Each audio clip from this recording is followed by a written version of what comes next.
जय श्री कृष्णा। राधे राधे दोस्तों। आज मैं आप लोगों को लड्डू गोपाल की एक ऐसी दिल दहलाने वाली बिल्कुल सत्य लीला कथा सुनाऊंगी जिसे सुनकर आप सभी की आंखें बाल गोपाल के लिए रो देगी। परंतु दोस्तों, लीला कथा प्रारंभ करने से पहले मैं आप सभी से हाथ जोड़कर प्रार्थना करूंगी कि कृपया करके वीडियो को पूरा अंत तक देखे बिना कोई भी इस पर अपनी गलत प्रतिक्रिया मत दीजिएगा और पूरी घटना जाने बिना हमारे ठाकुर जी के लिए आपके मन में कोई भी गलत भावना मत लाइएगा, क्योंकि दोस्तों आज की यह लीला कथा इतनी हृदय विदारक है कि सच कहूँ तो मेरे रोंगटे खड़े हो गए। भक्त के साथ जो हृदय विदारक घटना घटी है उसका वर्णन मैं क्या ही करूं, उसकी कल्पना करने से भी डर लगता है। पर साथ ही साथ हमारे ठाकुर जी लड्डू गोपाल के साथ जो घोर अत्याचार किया गया उसे स्वीकार करना कृष्ण भक्तों के लिए असंभव है। इसलिए दोस्तों आप सभी भक्तों से हाथ जोड़कर नम्र निवेदन करूंगी कि वीडियो को अंत तक पूरा अवश्य देखिएगा, तभी आप सब आज की इस हृदय विदारक सत्य घटना को पूरी तरह से समझ पाओगे।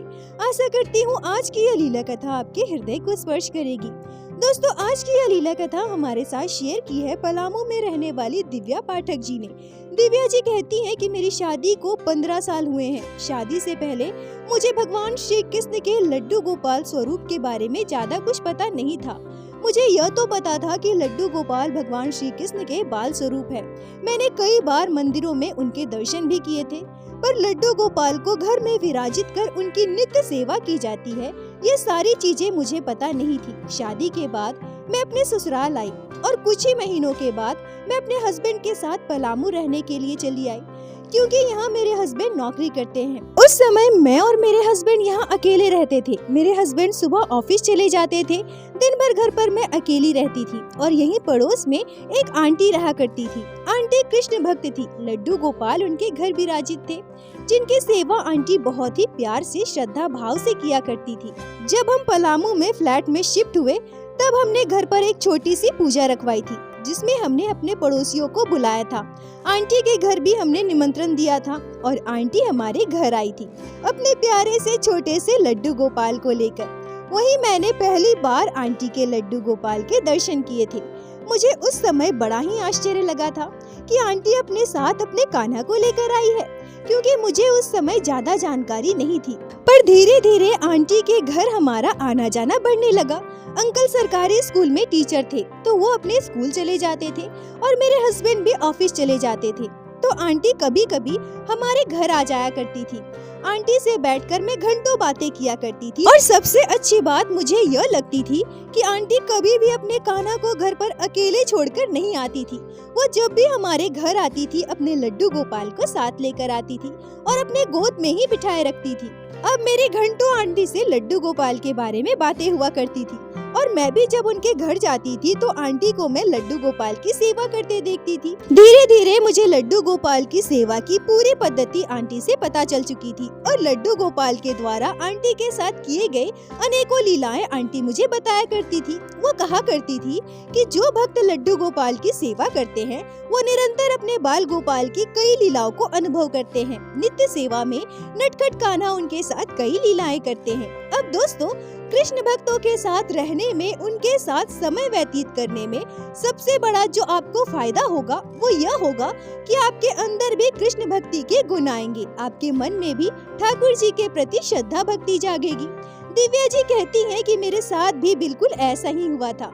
आंटी के साथ समय व्यतीत करते हुए, उनके कान्हा को लाड लड़ाते हुए आंटी से लड्डू गोपाल की अनगिनत अद्भुत लीलाएं सुनते सुनते पता नहीं कब मेरे मन में भी कृष्ण भक्ति पनपने लगी।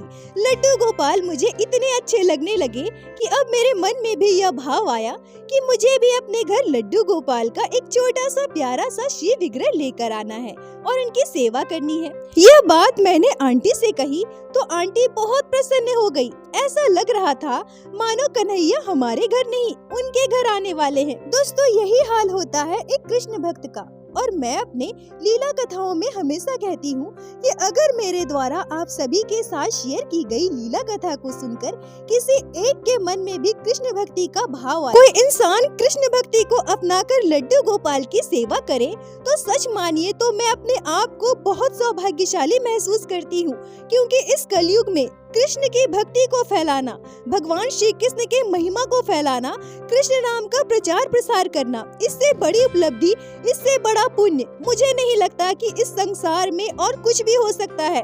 मेरा हमेशा यही उद्देश्य होता है कि मेरे वीडियो ज्यादा से ज्यादा लोगों तक पहुंच सके, ज्यादा से ज्यादा लोग कृष्ण महिमा को समझ पाए, कृष्ण भक्ति को वो प्राप्त कर पाए और कृष्ण भक्ति करने से उन्हें क्या प्राप्त होगा वो यह समझ पाए। और मेरा ये छोटा सा प्रयास कहीं न कहीं आप जैसे भक्त पूर्ण करते हैं, जो वीडियो को देखते हैं उसे अपने अन्य मित्रों परिवारों तक शेयर करते हैं। तो मैं आप सभी भक्तों के चरणों में मेरा कोटि कोटि प्रणाम करती हूँ। आप मेरी छोटी सी कोशिश को पूरा करने में पूर्ण सहयोग कर रहे हैं। आप सभी भक्त जो मेरे वीडियो को देखते हैं, मेरे इस प्रयास में बराबर के भागीदारी है, क्योंकि आप सभी के सहयोग के बिना यह बिल्कुल भी मुमकिन नहीं हो पाता। दोस्तों, अब मैं लीला कथा में वापस आती हूँ। दिव्या जी कहती हैं कि लड्डू गोपाल को हमारे घर लाने की बात सुनकर आंटी बहुत खुश हो गई, बहुत प्रसन्न हो गई और मुझसे कहती है कि हाँ चलो ना दिव्या, कब जाना है बाजार, बोलो मैं तुम्हारे साथ जाऊंगी और लड्डू गोपाल की सेवा पद्धति में तुम्हें जो सारी चीजों की आवश्यकता है मैं सब तुम्हें खरीदवा दूंगी और तुम बिल्कुल भी परेशान मत हो, मैं हूँ ना। तुम्हें जब जो चीज जानना हो मुझसे पूछ लेना, मैं हमेशा तुम्हारा सहयोग करूंगी। लड्डू गोपाल को घर लेकर आओ, उनकी सेवा करो। दिव्या जी कहती हैं कि मैं अपने हस्बैंड से इस बारे में बात की। वैसे मेरे हस्बैंड को इन सब चीजों के बारे में ज्यादा जानकारी नहीं थी, पर वो भगवान को बहुत मानते हैं, भगवान पर उनकी आस्था भक्ति बहुत है। उन्होंने कहा कि पूजा पाठ करोगी, भगवान की सेवा करोगी, तो इसमें पूछने वाली कौन सी बात है, तुम्हें जो अच्छा लगता है वो करो। फिर मैं आंटी के साथ बाजार गई। लड्डू गोपाल का एक बहुत ही सुंदर सा प्यारा सा श्री विग्रह हमारे घर लेकर आई और बाल गोपाल की पोशाकें, उनकी ज्वेलरी, उनका झूला, बेड, बिस्तर, हर एक जरूरत की चीजें मैं लड्डू गोपाल के लिए लेकर आई और पूरे श्रद्धा भाव से बाल गोपाल की सेवा करने लगी। लड्डू गोपाल की कृपा से बाल गोपाल के हमारे घर आने के कुछ ही महीने के बाद मैं गर्भवती हुई और मेरे बेटे का जन्म हुआ। मेरी सासू माँ, मेरे ससुर जी, मेरे मम्मी पापा सभी हमारे पास आए। कुछ दिन वो हमारे साथ रुके, मेरे और मेरे बच्चे का अच्छे से ध्यान रखा और उस दौरान क्योंकि हमारे घर सूतक चल रहा था और मैं लड्डू गोपाल की सेवा नहीं कर पाती, मेरी मम्मी को, मेरी सासू माँ को लड्डू गोपाल की सेवा की विशेष जानकारी नहीं थी, इसलिए उस समय आंटी ने ही हमारे लड्डू गोपाल की सेवा की। आंटी हमारे लड्डू गोपाल को अपने घर लेकर गई थी। कुछ दिनों तक उन्होंने मेरे बाल गोपाल की सेवा की। उसके बाद लड्डू गोपाल वापस हमारे घर आ गए और मैं लड्डू गोपाल की फिर से सेवा करने लगी। ऐसे ही समय बीतने लगा। मैं आप सभी को बता दूं कि आंटी का एक बेटा था 20 साल का, उसका नाम अंकुश था। वो बाहर रहकर पढ़ाई करता था, कभी कभी छुट्टियों पर घर आता था, अंकल आंटी के साथ कुछ दिन बिताता था और उस दौरान वो हमारे घर भी आता था। अंकुश का स्वभाव बहुत ही अच्छा था। ऐसा नहीं है कि वो बाहर रहता था तो आजकल के बाकी लड़कों की तरह मांसाहार करता हो, ड्रिंक करता हो, गलत आदतें हो, नहीं, वो बिल्कुल भी ऐसा नहीं था। जहाँ वो पीजी में रहता था वहाँ भी उसने एक छोटा सा सिंहासन रखा था जिसमें भगवान का चित्रपट रखे थे। प्रत्येक दिन भगवान को प्रणाम करके वो अपने कॉलेज के लिए जाया करता था। मैं उसे लगभग 4 वर्षों से देख रही थी। उसका स्वभाव बहुत ही अच्छा था। वो जब भी घर आता था अंकल आंटी के साथ मंदिरों में जाता था, दर्शन करता था, अंकल से कहकर वो गरीब बच्चों में दान भी करवाता था। इतना सरल, इतना सहज, इतना अच्छा स्वभाव का लड़का था वो कहते हैं ना, माता पिता के गुण बच्चों में अवश्य आते हैं, ठीक वैसा ही अंकुश के साथ भी था। आंटी इतनी धार्मिक पूजा पाठ करने वाली थी। अंकल भगवान को मानते थे, मंदिर जाया करते थे। हर एक त्योहार अपने कान्हा के साथ पूरे परिवार साथ मिलकर मनाते थे। तो भला उनके बच्चे में यह संस्कार क्यों नहीं होंगे। दिव्या जी कहती हैं कि उनका परिवार बिल्कुल सुखी संपन्न था। ठाकुर जी की कृपा से किसी चीज की कमी नहीं थी। घर पर ठाकुर जी विराजित थे। इतना संस्कारी संतान और इंसान को क्या चाहिए, सुखी संपन्न परिवार। परंतु उस परिवार के साथ इतनी दुखद घटना घटेगी यह बिल्कुल भी कोई कल्पना नहीं कर सकता, जिसे आज भी मैं सोचती हूँ तो मेरी रूह कांप जाती है। दिव्या जी कहती है कि एकादशी का दिन था। मैं और आंटी दोनों ने व्रत रखा था और हम अपने अपने लड्डू गोपाल को लेकर हमारे पास के एक मंदिर में गए थे दर्शन करने के लिए। रविवार का दिन था। मेरे हस्बैंड घर पर थे और उधर अंकल भी अपने घर पर थे। तभी अचानक से मेरे हस्बैंड का कॉल आता है और वो मुझसे कहते हैं, आंटी तुम्हारे साथ है ना, तुम तुम लोग मंदिर में ही हो ना? मैंने कहा कि हाँ। क्या हो गया, कुछ बात है क्या? तभी मेरे हस्बैंड घबराते हुए मुझसे कहते हैं कि आंटी कहाँ पर है? फोन तुमने स्पीकर पर तो नहीं रखा? मैंने कहा कि नहीं, फोन स्पीकर पर नहीं है और मंदिर में अंदर कीर्तन हो रहा है। आंटी वहीं बैठी है, आवाज नहीं आ रही थी, इसलिए मैं मंदिर से बाहर आ गई हूँ। अब बताइए बात क्या है? तभी मेरे हस्बैंड मुझसे जो कहते हैं उसे सुनकर मेरी रूह कांप जाती, मेरा खून पानी हो जाता है, मेरे पैरों तले की जमीन खिसक जाती है। मेरे हस्बैंड मुझसे कहते हैं कि आंटी का बेटा अंकुश अब इस दुनिया में नहीं रहा, उसको अचानक से हार्ट अटैक हो गया है और अस्पताल ले जाने के क्रम में उसकी मृत्यु हो गई है। अंकल के मोबाइल पर अभी अभी कॉल आया था, उनके घर पर भीड़ लग चुकी है और आंटी को लेने के लिए हमारे पड़ोस के कुछ लोग मंदिर गए हैं। पर तुम अभी आंटी को कुछ भी मत बताना, किसी तरह से उनको संभाल कर घर लेकर आना। दिव्या जी कहती हैं कि यह बात सुनने के बाद मैं खड़ी खड़ी जैसे गिर जाऊंगी। मेरी स्थिति इतनी खराब हो गई कि मैं वहाँ ठीक से खड़ी भी नहीं हो पा रही थी, मैं वहीं जमीन पर बैठ गई। इस उम्र में हार्ट अटैक, इतनी छोटी सी उम्र में किसी के साथ ऐसा कैसे हो सकता है? मैं विश्वास नहीं कर पा रही थी, मैं रो भी नहीं सकती थी, कुछ कह भी नहीं सकती थी, क्योंकि आंटी को संभालना मेरे लिए मुश्किल हो जाता। यहाँ मैं खुद को संभाल नहीं पा रही थी और मुझ में हिम्मत भी नहीं थी कि मैं अंदर जाकर मंदिर में आंटी से नजरें मिलाऊं। चाहते हुए भी मैं खुद को नहीं रोक पा रही थी, मेरी आंखों से आंसू बहे जा रहे थे, बहे जा रहे थे। मैं खुद को संभाल नहीं पा रही थी। मेरी स्थिति इतनी बुरी हो चुकी थी कि कुछ देर तक मैं वहाँ जमीन पर ही बैठी रही। आंटी मंदिर के अंदर थी, कीर्तन चल रहा था, अपने लड्डू गोपाल को गोद में लेकर बैठी थी और वहीं आंटी के पास मेरे लड्डू गोपाल भी थे। तभी कुछ ही देर के बाद हमारे पड़ोस के कुछ लोग हमारे पास पहुंच जाते हैं। उनके साथ ही मैं आंटी के पास जाती हूँ और वो आंटी से कहते हैं, अरे आप लोग यही है, हम लोग कार लेकर आए हैं, घर ही चल रहे हैं, चलिए आप भी हमारे साथ चलिए। दिव्या जी कहती है कि मैं किसी तरह खुद को संभाल कर वहाँ खड़ी थी। आंटी मेरी ओर देखकर कहती है, घर चलोगी या कुछ देर और रुकोगी? मैंने आंटी से कहा कि चलिए आंटी, घर चलते हैं, बहुत देर हो गया है। तभी आंटी अपने लड्डू गोपाल को गोद में उठाती है और मैं अपने लड्डू गोपाल को गोद में उठाती हूँ। हम सभी कार में बैठते हैं। पर जब हम घर पहुँचे तो आंटी के घर के बाहर बहुत भीड़ थी, जिसे देखकर आंटी बहुत डर गई और कार के अंदर से ही चिल्लाने लगी कि क्या हुआ है, कुछ हुआ है क्या? हमारे घर के बाहर इतनी भीड़ क्यों लगी है? आंटी को यह डर था कि कहीं अंकल को तो कुछ नहीं हो गया। वो हड़बड़ाते हुए घर गई तो अंकल जोर जोर से चीख चीख कर रो रहे थे और जब आंटी को इस बारे में पता चला कि उनका एकमात्र संतान अंकुश इस दुनिया में नहीं है तो आंटी की स्थिति बहुत बुरी हो गई। वो चीख कर चिल्ला कर रोने लगी, अपना सर पटकने लगी। दिव्या जी कहती हैं कि अंकल और आंटी की स्थिति इतनी बुरी हो गई थी कि उसे शब्दों में बयान करना शायद किसी के लिए आसान हो। अगर किसी का एकमात्र संतान इस तरह से दुनिया से चला जाए तो उसके माता पिता के दुख को, उसके शोक को महसूस करना भी कोई नहीं चाहेगा, क्योंकि उसे महसूस करने में भी डर लगता है। कुछ ही देर के बाद आंटी के कुछ रिश्तेदार वहाँ पहुँचे। सभी अंकल आंटी को संभालने की कोशिश कर रहे थे, उन्हें चुप करा रहे थे, पर एक माता पिता कैसे अपने आप को संभाल सकता है जब उनका जवान बेटा इस तरह से दुनिया से चला जाए। हमारे पड़ोसी और अंकल आंटी के कुछ रिश्तेदार सब मिलकर वहाँ गए जिस अस्पताल में अंकुश को रखा गया था। पोस्टमार्टम होने के बाद जब अंकुश की बॉडी घर आई तो उस समय की स्थिति बता पाना बहुत मुश्किल है, क्योंकि उस समय तो मैं खुद को भी संभाल नहीं पा रही थी। अंकुश इतना अच्छा लड़का था और अचानक से वो इस संसार को छोड़कर चला गया। उसके माता पिता को संभाल पाना हमारे लिए मुश्किल हो रहा था। अंकुश की बॉडी वहीं रखी थी, उसे ले जाने की तैयारी चल रही थी। तभी किसी ने आंटी जी से कहा कि खुद को संभालो, देखो सब किस्मत का लिखा होता है, हम इंसान क्या कर सकते हैं। तुम कान्हा की इतनी सेवा करती हो, लड्डू गोपाल से इतना प्रेम करती हो ना, कान्हा है ना तुम्हारे साथ। अब कान्हा में तुम अपने अंकुश को देखना, उन्हीं की सेवा करो।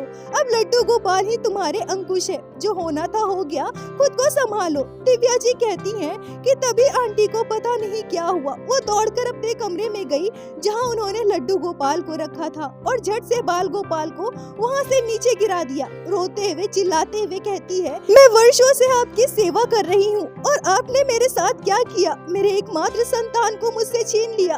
अब जब मेरा बेटा ही नहीं है, मेरा बेटा ही इस दुनिया से जा चुका है, तो मैं किसके लिए पूजा पाठ करूं, किसके लिए तुम्हारी सेवा करूं।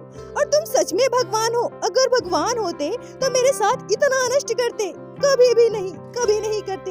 मेरे बेटे के साथ तुमने इतना बुरा किया, मेरी भक्ति का तुमने मुझे यही इनाम दिया, तुमने मेरे बेटे को ही मुझसे छीन लिया। अगर मेरा बेटा मर गया तो तुम क्यों रहोगे मेरे पास? तुम भी आज से मेरे लिए मर गए हो, मेरे लड्डू गोपाल मेरे लिए मर गए हैं। और यह कहकर आंटी दौड़कर अपने लड्डू गोपाल को लेकर अपने बेटे के शव के ऊपर फेंक देती है और कहती है, इसे भी लेकर जाओ। जब मेरा बेटा मेरे साथ नहीं है, इस दुनिया में नहीं है, तो मेरा कोई नहीं है। जब मेरा बेटा ही मर गया तो मैं इसे भी नहीं मानती, किसी भगवान को नहीं मानती। यह कहकर आंटी अपना सर पटक पटक कर खूब रोती है। दिव्या जी कहती हैं कि यह दृश्य देखकर वहाँ खड़े सभी लोग अपने आप को रोक नहीं पाते। सभी की आंखों में आंसू थे। उनकी एक रिश्तेदार उनके बेटे के शव के ऊपर से लड्डू गोपाल को उठा लेती है और घर के अंदर ले जाकर लड्डू गोपाल को रख देती है। आंटी को होश नहीं था कि वो क्या कर रही हैं। खुद पर उनका बिल्कुल भी नियंत्रण नहीं था। अंकुश का अंतिम संस्कार किया गया। अंकुश के अंतिम संस्कार सारे क्रियाक्रम हो जाने के बाद सभी रिश्तेदार अपने अपने घर चले गए। पर इस घटना के बाद आंटी की मानसिक स्थिति खराब हो गई। इस सदमे को वो बर्दाश्त नहीं कर पाई। अंकल जब स्कूल चले जाते थे तो आंटी कभी कभी जोर जोर से घर पर चीखने चिल्लाने लगती थी, कभी रोने लगती थी, कभी अपना सर पटकने लगती थी। मैं और हमारे कुछ पड़ोसी सभी जाकर दौड़कर उनको संभालते थे। मैं अब सभी को बता दूं कि उस दौरान लड्डू गोपाल की सेवा उनके घर बिल्कुल बंद हो चुकी थी। मैंने कई बार सोचा कि अंकल से उनके लड्डू गोपाल के बारे में बात करूं, उनके बाल गोपाल को अपने घर लेकर आऊं, पर मुझ में कभी हिम्मत ही नहीं हुई। महीनों बीत गए। आंटी की स्थिति धीरे धीरे और खराब होती रही। आंटी की एक रिश्तेदार थी जो उनकी चाची लगती थी। वो वृद्ध हो चुकी थी और वहीं आंटी के घर आकर रहती थी ताकि आंटी को वो संभाल सके। कभी कभी आंटी बिल्कुल ठीक रहती थी, साधारण सा व्यवहार करती थी, पर कभी कभी अपने बेटे के वियोग में वो बिल्कुल तड़प उठती थी। वो इस सदमे से बिल्कुल भी बाहर नहीं निकल पा रही थी। आंटी की वजह से अंकल की स्थिति भी बहुत खराब हो गई थी। वो अपने स्कूल भी नहीं जा पाते थे, अपना काम भी सही से नहीं कर पाते थे।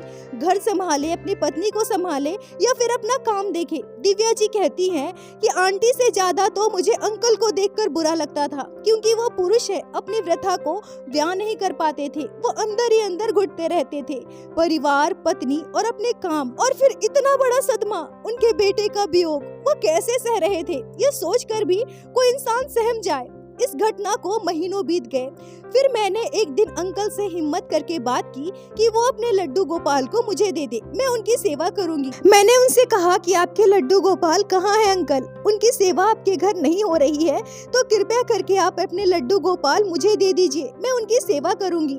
पर उस समय अंकल ने मुझसे जो कहा उसे सुनकर मैं बिल्कुल सन्न रह गई। अंकल मुझसे कहते हैं कि नहीं, हम लोग लड्डू गोपाल को अपना पुत्र मानते थे, पुत्र के समान उनकी सेवा करते थे, उनसे इतना प्रेम करते थे, और देखो हमारी सेवा के बदले हमें क्या मिला? मेरा पुत्र चला गया, मेरी पत्नी की स्थिति ऐसी हो गई, और अब मैंने मान लिया है कि मेरे अंकुश के साथ साथ लड्डू गोपाल भी मर चुके हैं, और अब मैं उन्हें देखना भी नहीं चाहता। उन्हें मैं जहाँ रखा हूँ ना, वहाँ से वो तभी निकलेंगे जब हम पति पत्नी इस दुनिया से चले जाएंगे।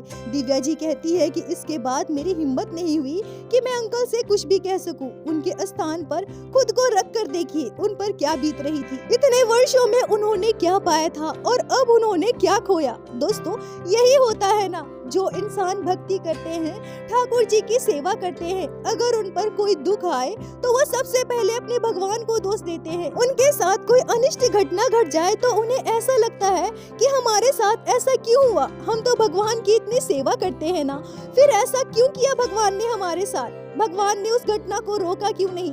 दोस्तों, स्वाभाविक है, हम इंसान हैं, हम में इतनी क्षमता नहीं है, इतनी सहनशीलता हम में नहीं है कि हम ऐसी स्थिति को आसानी से अपना सके। और मैं ठाकुर जी से हाथ जोड़कर यही प्रार्थना करूंगी कि हे मेरे ठाकुर जी, ऐसी स्थिति कभी किसी इंसान के जीवन में मत लाना। परंतु एक बात याद रखिए दोस्तों, हम दुनिया में आए हैं तो हमें अपने कर्मों का फल भोगना ही पड़ेगा। हमने पूर्व जन्म में क्या पाप किया है यह हमें नहीं पता, परंतु इस जन्म में अगर हम ठाकुर जी की भक्ति करते हैं, लड्डू गोपाल की सेवा करते हैं, भगवान श्री कृष्ण को मानते हैं, तो एक बात स्मरण रखिए, आपके पूर्व जन्म का पाप नष्ट होगा और इस इस जन्म में आपसे पुण्य भी बनेंगे। और दोस्तों, अगर आपके साथ कोई नकारात्मक घटना घटती है तो उसमें सकारात्मकता को ढूंढिए। क्या पता आंटी का जो बेटा था अंकुश, उनकी आयु अल्प रही हो, इस दुनिया में आने के शीघ्र बाद ही वो चला जाने वाला हो, परंतु आंटी जी ठाकुर जी की इतनी भक्ति करती हैं, उनकी सेवा करती थी, उनके पुण्य कर्म की वजह से इतने वर्षों तक उनका पुत्र उनके साथ रहे।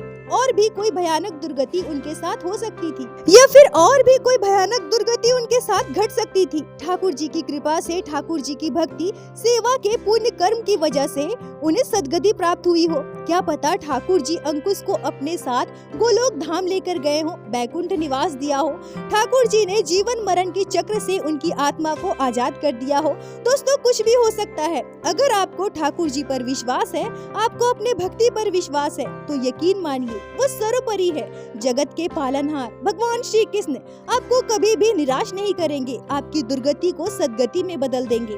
दिव्या जी कहती हैं कि 2-2.5 वर्ष के अंदर अंदर आंटी की स्थिति इतनी खराब हो गई कि उन्हें पागल खाने में भर्ती करना पड़ा, और वहां जाने के मात्र 2.5 महीने के बाद आंटी इस दुनिया से चली गई। और इसके बाद हमें एक ऐसी घटना के बारे में पता चला जिसे सुनकर आप सभी के रूह कांप जाएंगे। कुछ दिनों के बाद हमें पता चला कि आंटी के अस्थियों का विसर्जन करने के लिए जब अंकल त्रिवेणी गए थे तो अपने साथ लड्डू गोपाल को भी लेकर गए थे, और आंटी के अस्थियों के साथ उन्होंने लड्डू गोपाल को भी त्रिवेणी में विसर्जित कर दिया। आंटी के जाने के 1.5 वर्षों तक अंकल बिल्कुल अकेले रहे, परंतु अंकल अधिकतर बीमार रहा करते थे, उनकी स्थिति ठीक नहीं थी। अंकल के भैया और भतीजा यहाँ आते जाते रहते थे। फिर उन्होंने ही अंकल से उनकी जॉब से रिजाइन दिलवाया और अपने साथ गांव लेकर चले गए ताकि उनकी अच्छी देखभाल हो सके। अंकल की स्थिति बिल्कुल भी ठीक नहीं रहती थी। दिव्या जी कहती हैं कि जिनका सुखी संपन्न परिवार अचानक से इस तरह से खत्म हो जाए, वो इंसान भला खुद को कैसे संभाल सकता है। मैं बीच बीच में अंकल के गांव में कॉल करके उनकी खबर लिया करती थी, परंतु बहुत ही दुखद घटना घटी। पिछले 8 महीने पहले अंकल की भी मृत्यु हो गई और एक पूरा सुखी संपन्न परिवार इस दुनिया से मिट गया। दिव्या जी कहती हैं कि कुछ ही वर्षों के अंदर मेरी आंखों के सामने ये सारी घटनाएं घटी। मैंने सब कुछ उजड़ते हुए देखा है, खत्म होते हुए देखा है, और आज भी जब मैं ये सारी घटना को याद करती हूँ ना, तो मेरा हृदय कचोट देता है। जिन्होंने मेरे हृदय में कृष्ण भक्ति जगाई, जिन्होंने मेरी गोद में लड्डू गोपाल दिया, आज उनके लड्डू गोपाल पता नहीं कहाँ नदी की गहराइयों में डूब चुके हैं। पूरा परिवार मेरी आंखों के सामने खत्म हो गया। दिव्या जी कहती है कि मैं अपने कान्हा से बस यही प्रार्थना करती हूँ कि हे कान्हा, उनकी आत्मा को शांति देना। दोस्तों, यह घटना सच में हृदय को झकझोर देने वाली है। मैं इस पर क्या कहूँ, मेरे पास शब्द नहीं है। दिव्या जी के मुंह से इस पूरी घटना को जानकर मेरी आंखें भी नम हो रही थी। मैं भी लड्डू गोपाल से बस यही प्रार्थना करूंगी कि हे मेरे कान्हा, उनकी आत्मा को सद्गति प्रदान करना, आत्मा को शांति देना। और दोस्तों, प्रत्येक दिन की भांति मैं आप सभी से बस यही कहूंगी, ठाकुर जी की भक्ति कीजिए, लड्डू गोपाल की सेवा कीजिए, नाम जाप कीजिए, और एक बार मेरे साथ प्रेम से कहिए, बोलो बाके बिहारी लाल की जय, लड्डू गोपाल की जय, जय जय श्री राधे।